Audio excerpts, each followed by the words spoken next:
प्रभारी हैं एमआईएम के और राष्ट्रीय प्रवक्ता हैं। बहुत शुक्रिया आपका वकार साहब।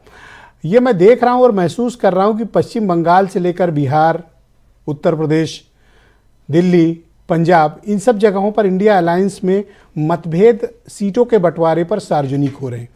वैसे वैचारिक तौर पर ये लोग एक हैं कि बीजेपी से इन्हें लड़ना है, लेकिन असली बात जब आती है सीटों की बंटवारे की तो उस पर सहमति आज तक नहीं बनी। और आज जो तस्वीर सामने आई है वो तो बहुत चौंकाती है। आपने पहले भी इस पर अनुमान अपना जाहिर किया था। आप क्या कारण मानते हो कि कांग्रेस इन लोगों को दबा रही है या ये लोग कांग्रेस को खत्म करना चाहते हैं अपने राज्यों में? नहीं सर, आप ही के चैनल्स पर एक डिबेट में मैंने ये कहा था, काफ़ी पहले की बात है, मैंने कहा था कि सबसे पहले जो गठबंधन टूटने का ऐलान होगा वो बंगाल से होगा। ममता बनर्जी कांग्रेस के साथ नहीं लड़ेंगी। अगर आप भूल गए होंगे तो मैं वीडियो भेज नहीं, मुझे याद है। दूसरी बात मैंने आपसे कही थी कि कांग्रेस पार्टी को पहले तो ये तय करना है कि कांग्रेस पार्टी को राष्ट्रीय नेतृत्व चलाएगा या स्टेट के जो उनके छोटे लीडर हैं वो चलाएंगे। पंजाब में तो आपको सीट चाहिए, लेकिन छत्तीसगढ़ के जब चुनाव में आम आदमी पार्टी जाती है तो कांग्रेस पार्टी के लीडर कहते हैं कि ये बीजेपी के एजेंट हैं। याद है ना आपको? याद है। छत्तीसगढ़ में जब चुनाव की बात आती है तो आम आदमी पार्टी कांग्रेस की नज़र में बीजेपी की एजेंट, और जब पंजाब में चुनाव लड़ने की बात आई तो आओ हम तुम्हारे भाई। जब मध्य प्रदेश में 230 सीटें विधानसभा की लड़ी जा रही थीं, उस वक्त अखिलेश और फखिलेश थे। 4 भी नहीं देंगे, 2 भी नहीं देंगे, भागो यहां से, भगाओ। और जब 80 आएंगी तो हमको चाहिए आधी। उत्तर प्रदेश में 80 में आधी चाहिए। बस समझिए सर, ये ड्यू डिमांड है कि अनड्यू डिमांड है? नहीं सर, मैं इसको ये नहीं कहूंगा कि ड्यू है अनड्यू है, मैं इसको अपने अल्फाजों में बयान करने जा रहा था। इसको मेरे अल्फाजों में सुन लीजिए। इसको कहते हैं जैसे को तैसा। मैंने आपसे अभी 10-12 दिन पहले मैं आपकी डिबेट में आया था तो मैंने उस वक्त एक बात कही थी कि स्टेट जो पार्टी जो इलाके हैं, जो क्षेत्रीय दल हैं, मुस्लिम वोट उन क्षेत्रीय दलों के पास है और हिंदू वोट भारतीय जनता पार्टी से कांग्रेस को लेना है, और कांग्रेस को मुसलमान वोट लेना पड़ेंगे, छीनना पड़ेंगे स्टेट दलों से। ये खाली मैं थोड़ी ना जानता हूं, ये बात भारतीय जनता पार्टी भी जानती है कि हिंदू वोट कांग्रेस उनसे छीनेगी, और सारे क्षेत्रीय दल इस बात को जानते हैं कि हमारा मुस्लिम वोट अगर कोई छीनेगा तो कांग्रेस छीनेगी, तो अपना वोट क्यों छीनने देंगे वो?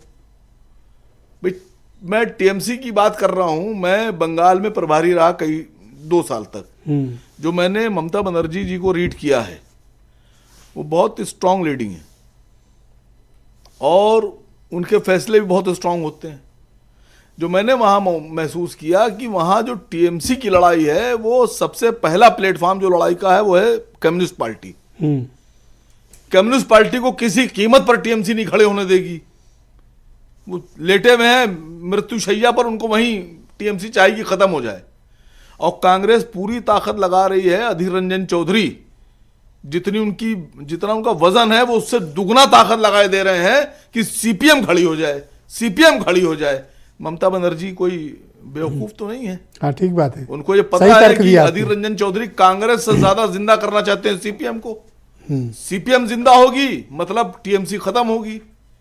और ममता बनर्जी को एक बात और पता है कि जो हिंदी भाषी पार्टियां हैं, जिनके लीडर हिंदी भाषी हैं, उनको बहुत स्ट्रगल करना पड़ेगा बंगाल में, लेकिन बंगाली भाषी जो लीडरशिप है उसको कम स्ट्रगल करना पड़ेगा। इसलिए टीएमसी कभी भी सीपीएम को जिंदा नहीं होने देगी और ना ही उन पार्टियों को वो मौका देगी जो सीपीएम को जिंदा। आप ये कहना चाहते हैं कि कांग्रेस पर्दे की आड़ में पश्चिम बंगाल में कम्युनिस्ट पार्टियों को आगे करके ममता के ही रास्ते रोक रही है?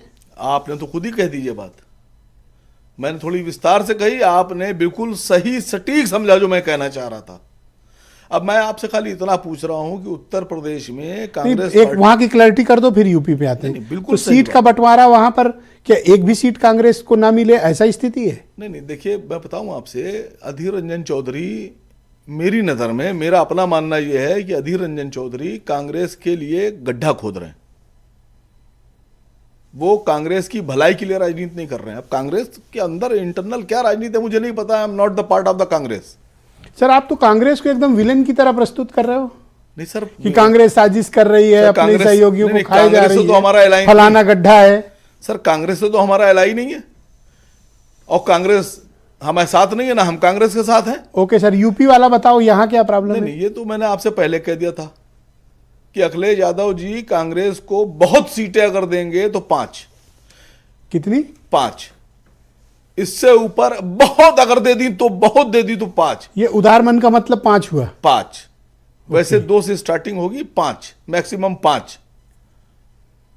ये आप कांग्रेस किस आधार पर कह रहे हो? कोई इनपुट है आपके पास या आपका आकलन है?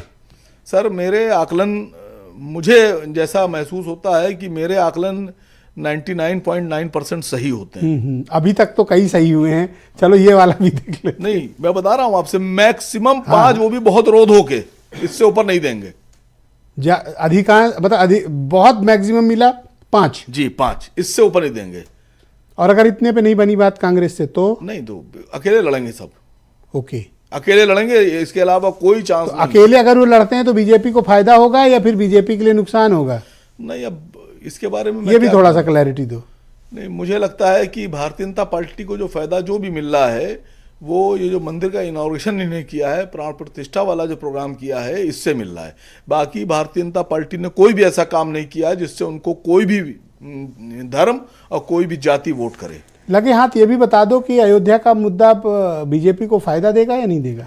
तो सर ये तो मैंने 7 महीने पहले आपसे कहा था, आप ही के चैनल पे कहा था, और उस वक्त कांग्रेस के एक प्रवक्ता जी बैठे थे, मुझे याद है, वो कहने लगा, अरे आसिम भाई आप तो उल्टी सीधी बातें करते हैं, अभी कहाँ प्राण प्रतिष्ठा होगी, अभी कहाँ ओपनिंग होगी, और आपको आपको नहीं बीजेपी पता। का बी टीम बता रहे थे, वो हाँ, तो आरएसएस वाला हाँ, भी बता रहे थे तो आपको। मैंने ये कहा था कि कम से कम मैंने अगर बात कही है तो मुझसे बुलाकर मुझसे बात तो करो। मेरी बात अगर खराब लगे मुझे भगा देना, और मेरी अगर बात सही नहीं, लगे, आपको क्यों कोई भगाएगा? नहीं भाई, होता है ना भाई, आपकी बात बड़ी खराब है, आपको कुछ नहीं आता है, आपकी प्लानिंग ये आम आदमी पार्टी वाले भी गेम कर रहे हैं या इनके साथ गेम हो रहा है? नहीं, आम आदमी पार्टी में जो अरविंद केजरीवाल साहब हैं, अरविंद केजरीवाल साहब, वो पूरा का पूरा उन्होंने प्लान तैयार करके रखा हुआ है। अच्छा, स्टेप बाय स्टेप कब क्या करना है, कौन बोलेगा, कौन उसका खंडन करेगा, कौन उसका समर्थन करेगा, सारा प्लान है उनके पास। हाँ, क्योंकि वहां देखिए चीफ मिनिस्टर कुछ बोल रहे हैं और ये कह रहे हैं नहीं नहीं ऐसी कोई बात ही नहीं है। वो ज्यादातर ये उस पर मिला हुआ हाँ, गेम है। हाँ। ऑलराइट, मैं ब्रजेश शुक्ला जी को आमंत्रित करता हूं, उत्तर प्रदेश के बहुत ही जाने माने राजनीतिक मामलों के पत्रकार हैं। ब्रजेश जी